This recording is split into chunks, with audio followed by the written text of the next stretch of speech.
বাইরে তখন মুষলধারে বৃষ্টি ঝরছে। আকাশের বুক চিরে একের পর এক বজ্রপাত হচ্ছে। চারপাশ যেন কেঁপে উঠছে সেই বিকট শব্দে। রাত যত গভীর হচ্ছে ততই প্রকৃতির রূপ আরও ভয়ঙ্কর হয়ে উঠছে। ছোট্ট মিনু জানালার পাশে দাঁড়িয়ে বাইরে তাকিয়ে থাকে। তার নিষ্পাপ চোখে ভয় আর অজানা দুশ্চিন্তার ছাপ স্পষ্ট। বৃষ্টির ফোঁটাগুলো জানালার কাছে আছড়ে পড়ছে, যেন প্রকৃতিও আজ কোনো অজানা কষ্টে কাঁদছে। মিনুর মা ধীরে ধীরে কাঁপা হাতে জানালাটা বন্ধ করে দেন।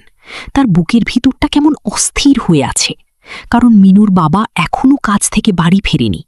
এই ভয়ঙ্কর ঝড় বৃষ্টির রাতে তিনি কোথায় আছেন, কেমন আছেন, এই চিন্তায় মায়ের মনটা বারবার কেঁপে উঠছে।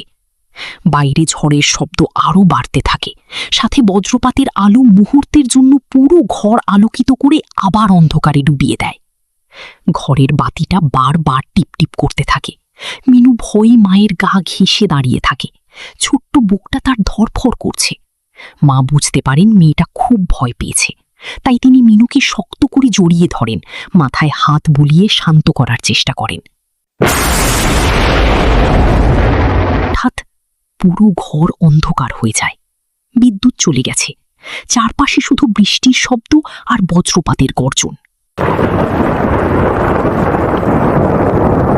মা তাড়াতাড়ি একটি মোমবাতি জ্বালান। মোমবাতির ক্ষীণ আলোতে ঘরের দেয়ালগুলো কেমন রহস্যময় দেখায়। এইদিকে মিনুর বাবা কাজ শেষে মোটরসাইকেল নিয়ে বাড়ির উদ্দেশ্যে রওনা হয়েছেন। চারদিকে পানি জমে গেছে, রাস্তা প্রায় ফাঁকা। প্রবল বৃষ্টির কারণে সামনে ঠিকমতো দেখা যাচ্ছে না। তবুও পরিবারের কথা ভেবে তিনি দ্রুত বাড়ি ফেরার চেষ্টা করছেন। তার মনেও শুধু একটাই চিন্তা, মিনু আর তার মা নিশ্চয়ই খুব ভয় পাচ্ছে। ঘরের ভিতরে মা বারবার দরজার দিকে তাকান, মনে হাজারো দুশ্চিন্তা। বাইরে তখনও অঝোর ধারায় বৃষ্টি ঝরছে।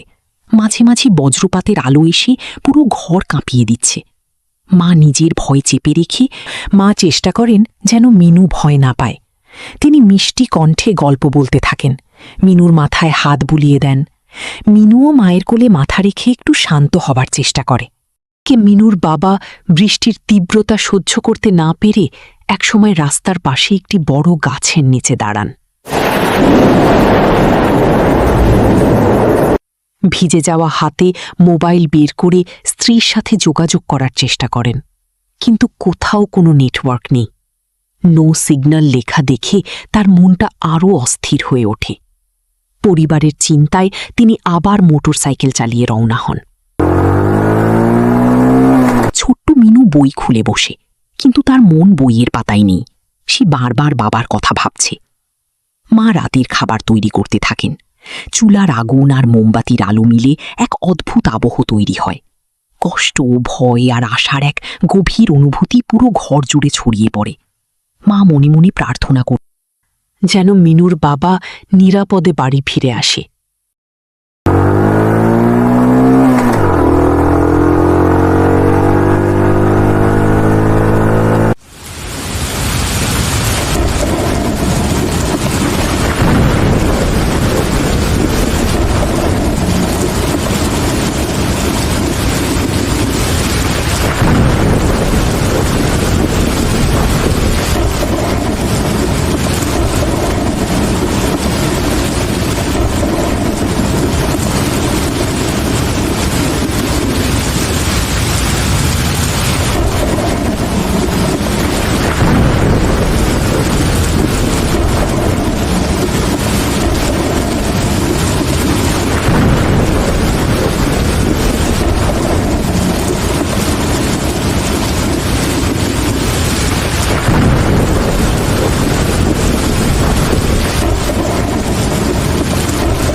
রাস্তার পাশেই একটি কুকুরকে বৃষ্টির মধ্যে ছুটতে দেখা যায়।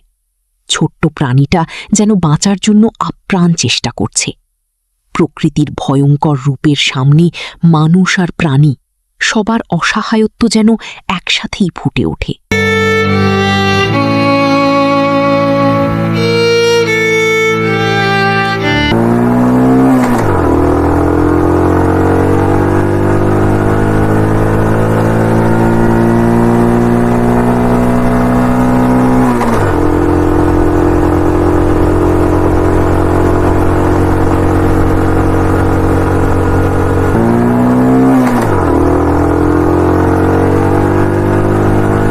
অবশেষে অনেক কষ্ট আর অপেক্ষার পর মিনুর বাবা বাড়ির সামনে এসে পৌঁছান।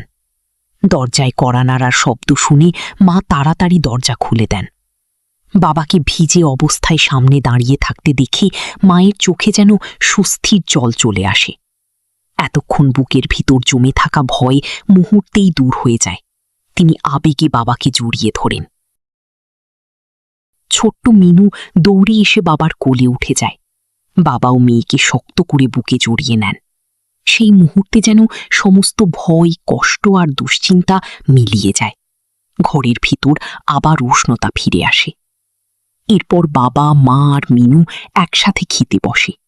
বাবা খুব যত্ন করে মিনুর মুখে খাবার তুলে দেন। মিনুর মুখে তখন ছোট্ট হাসি ফুটে ওঠে। বাইরে ঝড় বৃষ্টি এখনো চলছে, কিন্তু ঘরের ভিতরে যেন শান্তি নেমে এসেছে।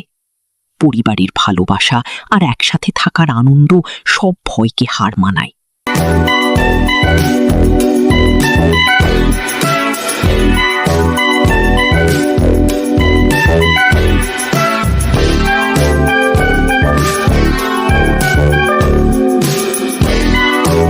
খাওয়া শেষ করে সবাই একসাথে বিশ্রাম নিতে থাকে।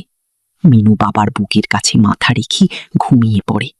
মা তাদের দুজনের দিকে তাকিয়ে মৃদু হাসেন। বাইরে তখনও অঝোর ধারায় বৃষ্টি ঝরছে। মাঝে মাঝে আকাশে বজ্রপাত হচ্ছে, কিন্তু ঘরের ভিতরে এখন শুধু ভালোবাসা, স্বস্তি আর নিরাপত্তার উষ্ণ অনুভূতি।